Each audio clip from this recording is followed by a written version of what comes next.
TN media நேயர்களுக்கு வணக்கம். நம்மோடு வழக்குரைஞர் ஜெயசீலன் அவர்கள் இணைந்திருக்கிறார். தமிழ் தேசிய சிந்தனையாளர். அண்மையிலே சவுக்கு சங்கர் அவர்களுடைய தாயார் கமலா அம்மா மறைந்திருக்கிறார். அவர்களுடைய இறப்பு நிகழ்விலே பெங்களூரு சென்று கலந்து கொண்டு சவுக்கு சங்கர் அவர்களுக்கு ஆறுதல் தெரிவித்துட்டு வந்தார். அவருடைய பின்னணி குறித்து ஐயாவிடம் விரிவாக கேட்டறிவோம். ஐயா வணக்கங்க. வணக்கம் சிவசங்கர். அதாவது சவுக்கு சங்கர் அவர்களுடைய தாயார் நேற்று முன்தினம் இறந்து விட்டார். தமிழ் புத்தாண்டு தினமாகிய நேற்றைக்கு முன்தினம் அவர் இறந்து விட்டார். நேற்று அவருடைய இறுதிச் சடங்குகள் பெங்களூருவில் உள்ள வில்சன் கார்டன் மின்மயானத்தில் நேற்று மாலை நடந்தது. அந்த செய்தி முந்தா நாள் நமக்கு தெரிய வந்தவுடன் நாம நேற்று காலையில கிளம்பி பெங்களூர் போனோம். தமிழர் முன்னேற்ற கழக தலைவர் அதியமான் அவர்களும் அப்புறம் பெங்களூர்ல இருந்து கர்நாடக தமிழர் பாதுகாப்பு பேரவையினுடைய நிர்வாகிகள் கோபி ஹாம்பரம் உள்ளிட்ட சிலரும் எங்களோடு வந்திருந்தனர். நாங்க நேற்று மாலை அந்த வில்சன் கார்டன் மின்மயானத்திற்கு சென்று சவுக்கு சங்கர் அவர்களின் தாயார் அவர்களுக்கு இறுதி அஞ்சலி செலுத்திவிட்டு சவுக்கு சங்கரை சந்தித்து விட்டு வந்திருந்தோம். சவுக்கு சங்கர் 3 நாள் பரோலில் வந்திருக்கிறார். நாளை வரை அந்த பரோல் இருக்கிறது. அவருக்கு ஆறுதல் சொன்னோம். அவர் பொதுவாகவே திடமான மனதுடையவர். நேற்று கண் கலங்கிதான் காணப்பட்டார். இருந்தாலும் இறுதிச் சடங்குகள் முடித்த பிறகு நல்ல மனதிடத்துடன் பேசிக் கொண்டிருந்தார். பல நபர்கள் யாரென்றே தெரியாதவர்கள் கூட வந்திருந்தாங்க. நாங்க சவுக்கு சங்கருடைய நிகழ்ச்சிகளை நாங்க பார்ப்போம், அவருக்கு ஆர்வம் சொல்றதாக வந்தோம் அப்படின்னு பல்வேறு ஊர்களில் இருந்து வந்திருந்த நபர்கள் தெரிவித்தார்கள். ஆனால் தமிழகத்தை சேர்ந்த எந்த ஒரு அச்சு ஊடகமோ காட்சி ஊடகமோ அல்லது யூடியூப் ஊடகங்கள் கூட வந்திருந்ததாக நான் பார்க்கவில்லை. குறிப்பா சொல்லணும்னா திமுகவை எதிர்த்து பேசக்கூடிய ஊடகங்கள் கூட யாரும் வரல. நான் தமிழ் தேசியம் சார்ந்த ஊடகங்களோ திமுக சாராத ஊடகங்களோ கூட வரல. ஏன்னா அவர் பொதுவா திமுக எதிர்த்து பேசிட்டு இருக்காரு அப்படிங்கிறதுனால திமுக அரசு அவர் மீது பல்வேறு விதமான நடவடிக்கைகளை எடுத்துக்கிட்டு இருக்கு.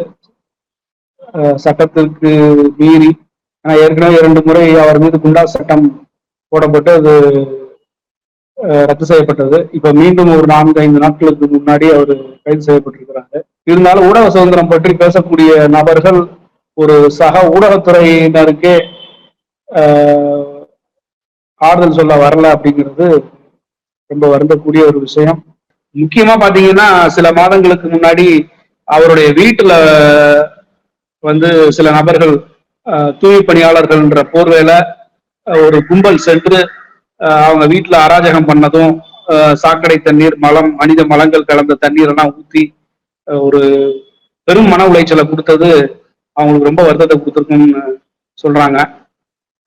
அதுல இருந்தே அவங்க மனம் உடைஞ்சு அவங்க தைரியமான பெண்மணி தன்னுடைய மகனுடைய வழக்குகள் எல்லாம் கூட அவங்க நீதிமன்றங்களுக்கு போய் வழக்கறிஞர்களை பார்த்து ஏற்கனவே 2 முறை குண்டாஸ் போட்ட போது அவரை வெளியே கொண்டு வர்றதுக்கு அவர்கள் ஒரு தாயாக அவர் போராடி இருக்கிறார். அந்த அளவுக்கு மன வலிமை உடையவர் தான். இருந்தாலும் என்னடா தன் மகனை இந்த தூரம் இவ்வளவு தூரம் அலக்கழிக்கிறாங்களே அப்படின்ற அளவுக்கு அவங்க மனவேதனைக்கு உள்ளானாங்களா என்னன்னு தெரியல. அங்க இருந்தவங்க பேசிக்கிட்டது கூட பாத்தீங்கன்னா திமுக அரசாங்கம் தான் இதுக்கு காரணம் அப்படின்ற அளவுக்கு பேசிக்கிட்டாங்க. அதுல உண்மை இல்லாமலும் இல்லை.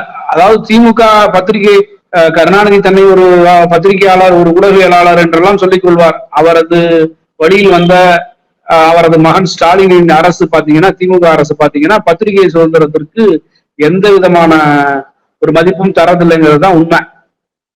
ஒரு நீதிமன்றங்களே பல தடவை திமுக அரசாங்கத்தை சுட்டிக்காட்டி இருக்கு.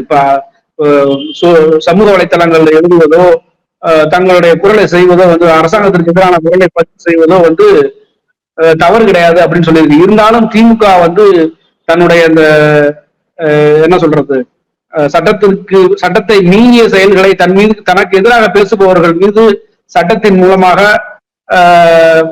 பொய்யான வழக்குகளை புனைந்து அவர்களை துன்பப்படுத்துறதுங்கிறது திமுக செஞ்சுக்கிட்டு தான் இருக்கு. சவுக்கு சங்கர் அவர்களை சந்திக்கும் பொழுது அவரிடம் என்ன பேசுனீங்க? நீங்க என்ன ஆறுதல் தெரிவிச்சீங்க? நாங்க என்ன எல்லாரும் சொல்ற பொதுவான அர்த்தம், தைரியமா இருங்க, சட்டம் துணை நிற்கும், நீதிமன்றம் துணை நிற்கும், நீங்கள் மீண்டும் வெளியே வருவீர்கள் அப்படின்னு சொன்னோம். நம்ம தைரியமா இருக்கோம் அப்படின்னு அவர் சொன்னாரு. இன்னைக்கு கூட சுப்ரீம் கோர்ட்ல ஒரு வழக்கு வரவ சொன்னாங்க, அது என்னாச்சுன்னு நானும் பார்க்கல. இருந்தாலும் அவர் என்ன நம்பிக்கை தெரிவித்தாருன்னா, இன்னும் 20 நாள்ல திமுக அரசாங்கத்தின் காலம் முடிந்துவிடும் அப்படின்ற நம்பிக்கை அவர் தெரிவிச்சார். அந்த அளவுக்கு அவரு மனோதிடத்துடன் தான் அவர் இருந்தார். இன்னும் 20 நாள் தான் தோழர் இந்த அரசாங்கம் முடிய போகுது அப்படின்ற அளவுக்கு அவரு தெரிவிச்சார். சவுக்கு சங்கர் தாயாருடைய அந்த இறுதிகால மனநிலை, தன் மகனை பற்றியோ ஆகட்டும் அல்லது அவருடைய சூழலை, இது குறித்து ஏதானும் தகவல்கள் வந்து சவுக்கு அவர்களிடம் நீங்க பேசுனீங்களா? அவருடைய தாயார் குறித்து அவர் ரொம்ப கவலையில் இருந்தார், கண்ணீர் விட்டார். ஆனால் திரும்ப கொஞ்ச நேரத்துல வந்து அவரு ஒரு நார்மல் ஸ்டேஜுக்கு வந்துட்டாரு. அவரு நல்லா, அதனாலதான் அவர் எப்பவுமே ஒரு மனோதிடத்துடன் காணப்படும் நபர் அப்படின்னு நான் சொல்றது. மக்கள் பேசிக்கிட்டது அதுதான், மக்கள் பேசிக்கிட்டதுதான். அவருடைய தாயார் வந்து மன உளைச்சல்ல தான் இறந்திருப்பாங்க. அது முக்கியமா அந்த அவருடைய வீட்டுல வந்து மலம் கொட்டப்பட்ட ஒரு நிகழ்வு அப்படின்னு சொல்லி சொல்றாங்க. இன்னும் பார்க்க போனீங்கன்னா சமூக வலைத்தளங்கள்ல அவருடைய தங்கையின் கணவர் சசிகாந்த் மீது சில பேர் குற்றச்சாட்டு வைக்கிறாங்க. ஏன்னா செல்வ பெருந்தகை தலைமையில தான் அந்த சம்பவமே நடத்தப்பட்டதாக சொல்லப்படுது. எந்த அளவுக்கு உண்மை நமக்கு தெரியாது. இருந்தாலும் சமூக வலைத்தளங்கள்ல வைக்கக்கூடிய குற்றச்சாட்டு, அவர் ஒரு காங்கிரஸ் எம்பியா இருக்காரு, அவருடைய காங்கிரஸ் தலைவர் வந்து இந்த மாதிரி செஞ்சுட்டாரு, அதை வந்து கண்டிப்பதற்கோ அல்லது எது செய்யறதுக்கோ அவரால் முடியல அப்படின்ற அளவுக்கு சசிகாந்த் மீது குற்றம் சாட்டுபவர்கள் கூட இருக்கிறாங்க சமூக வலைத்தளங்கள்ல. பட் அதுக்குள்ள நம்ம போகலாம், ஏன்னா அந்த அளவுக்கு நமக்கு தகவல்கள் தெரியாது. மற்றபடி அவருடைய தாயார் வந்து கடந்த 10 நாட்களாக மருத்துவமனையில, 10 நாட்களா எனக்கு உறுதியா தெரியல, சில நாட்கள் மருத்துவமனையில இருந்ததாதான் அவங்க சொன்னாங்க. ஏன்னா அவங்க மூக்குல கொஞ்சம் ரத்தம் இருந்துச்சு. நான் என்னன்னு கேட்டேன், இல்ல வென்டிலேஷன் வச்சிருந்ததுனால கொஞ்சம் இதா இருந்துச்சு அப்படின்னு சொல்லி சொன்னாங்க. அங்க விசாரிச்சேன். அவங்க கொஞ்சம் வீங்கின மாதிரி இருந்துச்சு, மூக்குல கொஞ்சம் லேசா ரத்தம் இருந்துச்சு, அவங்க பஞ்சு வச்சிருந்த பஞ்செல்லாம் ரத்தமா இருந்துச்சு. அதனால கேட்டேன், ஏன்னா மருத்துவமனை, ஆமா ஒரு சில நாட்கள மருத்துவமனையில இருந்தாங்கன்னு சொன்னாங்க. எத்தனை நாள் நமக்கு தெரியல. மருத்துவமனையில இருந்த நிலையில தான் அவங்க வந்து ஒருவேளை மகன் திரும்ப கைது செய்யப்பட்டது கேள்வியுற்று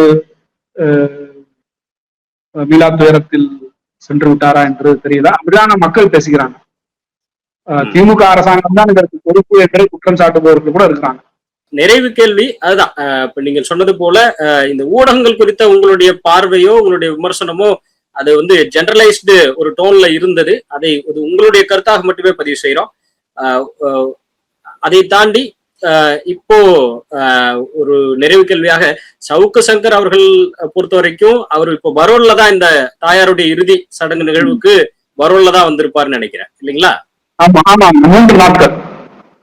ஓகே ஓகே. அவர் மீது குண்டர் சட்டம் பாய்ந்திருக்கிறதாக நாம் அறிகிறோம். ஏற்கனவே ஏர்போர்ட் மூர்த்தி அவர்கள் மீது இதே போல குண்டர் சட்டம் பாய்ந்து புலன் சிறையில அடைக்கப்பட்ட போதும் தமிழர் முன்னேற்ற கழக தலைவர் அதியமான் அவர்களும் போய் சந்திச்சிருந்தாங்க.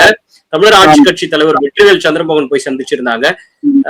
அவர்கள் எல்லாம் ஏர்போர்ட் மூர்த்தி அவர்களை வந்து சந்திச்சு அவர் வெளியே வந்த அன்னைக்கும், ரிலீஸ் ஆன அன்னைக்குமே வந்து போயிட்டு அவர்கள் உடன் இருந்தாங்க. அதுபோன்று சவுக்கு சங்கர் போன்ற ஒருவரை நீங்கள் சொல்வது போல ஆளுங்கட்சியை தொடர்ச்சியாக விமர்சிக்கிற, ஆளுங்கட்சியுடைய நிறை குறைகளை தொடர்ச்சியாக பேசுகிற, குறிப்பாக குறைகளை ஹைலைட் பண்ணி பேசக்கூடிய அல்லது அவர்களுடைய தவறுகளை சுட்டிக்காட்டக்கூடிய ஒரு சவுக்கு சங்கரை அவருடைய வழக்குகள்ல இருந்து மீட்பதற்கு நீங்களே ஒரு வழக்கறிஞர், மீட்பதற்கு ஏதேனும் முயற்சிகள் உங்கள் தரப்புல மேற்கொள்கிறீர்களா? இல்ல, அவருக்கு வழக்கறிஞர் அவர் வச்சிருக்காரு. அவரு நமக்கு தான், நான் சொன்ன மாதிரி நமக்கு நேரடி பழக்கம் கிடையாது சவுக்கு சங்கரோட. வந்து தெரியும், நாம அவருடைய இக்கட்டான ஒரு சூழ்நிலையில நாம அவருக்கு துணை நிக்கணும், அவருக்கு ஆறுதல் சொல்லணும் அப்படின்ற அடிப்படையில தான் நாம செஞ்சோம், போயிருந்தோம். எப்போ சவுக்கு அவர்களுடைய தாயார் அங்க போனாங்க? அது அவங்களுடைய மகள் வீடு தானே அது?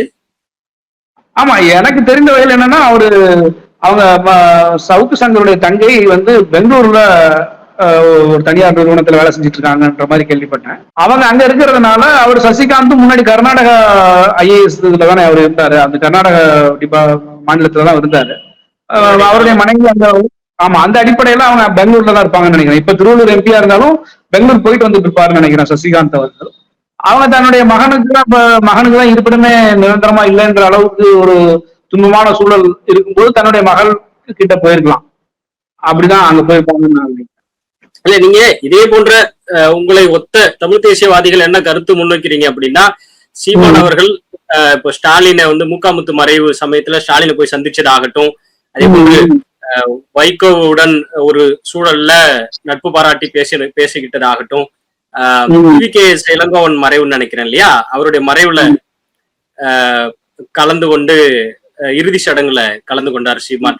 இதையெல்லாம் விமர்சிக்கிற தமிழ் தேசியவாதிகள் இதே போன்றுதான் சவுக்கு சங்கர் பல்வேறு சூழல்கள்ல கள்ளக்குறிச்சி ஸ்ரீமதி விவகாரம் உட்பட நீங்க சொன்னது போல நீங்களே வந்து அதிமுகவை அப்புறப்படுத்த வேலை செஞ்சார், இப்போ திமுகவை அப்புறப்படுத்த வேலை செய்யறாரு.